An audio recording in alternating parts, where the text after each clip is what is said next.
Bonjour les passionnés de la restauration. Aujourd'hui, nous allons regarder quelles sont les différentes techniques pour déterminer le prix de vente des articles sur son menu de bar ou de restaurant. Et je vais vous présenter la technique la plus appropriée à utiliser de nos jours. C'est parti!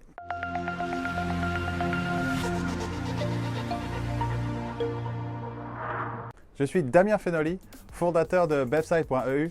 Nous travaillons avec plusieurs centaines de bars et de restaurants à travers plusieurs pays, ce qui nous donne la chance de pouvoir échanger des trucs et astuces qui améliorent l'opération et la rentabilité des bars et des restaurants.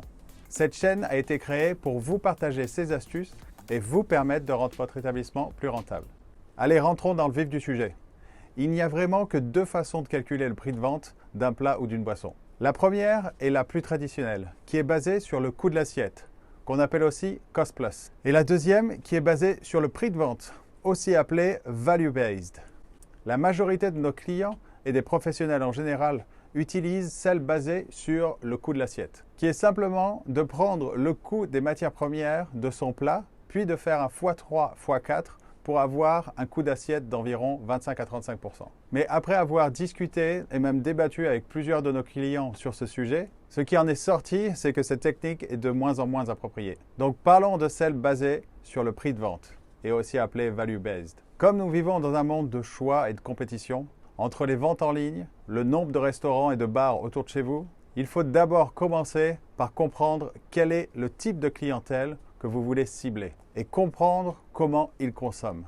Déterminer quel prix minimum et maximum ils sont prêts à payer pour chacun des plats et des boissons que vous avez sur votre menu. Pour trouver ces informations, c'est très simple. Allez en ligne et regardez les prix des restaurants qui attirent la même clientèle que vous ciblez. Et regardez les commentaires de leurs clients pour confirmer qu'ils ont bien une tarification adaptée. Ensuite, déterminez le prix de vente de l'article que vous voulez mettre sur votre menu. Puis on le divise par 3 ou par 4, ce qui nous donne notre budget de coût d'assiette. Maintenant, vous faites un gros travail sur comment trouver la meilleure qualité de produit, enfin de matières premières, avec la bonne portion pour donner à vos clients le meilleur produit final possible au budget qu'ils sont prêts à dépenser.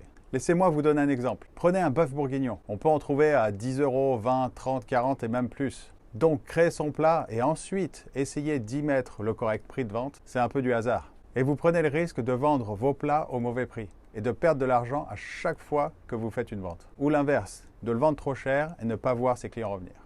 Voilà, c'est fini pour aujourd'hui. Si vous avez aimé cette vidéo, n'hésitez pas à la partager ou à nous le faire savoir en cliquant sur le pouce ou en vous abonnant. Merci et à très vite.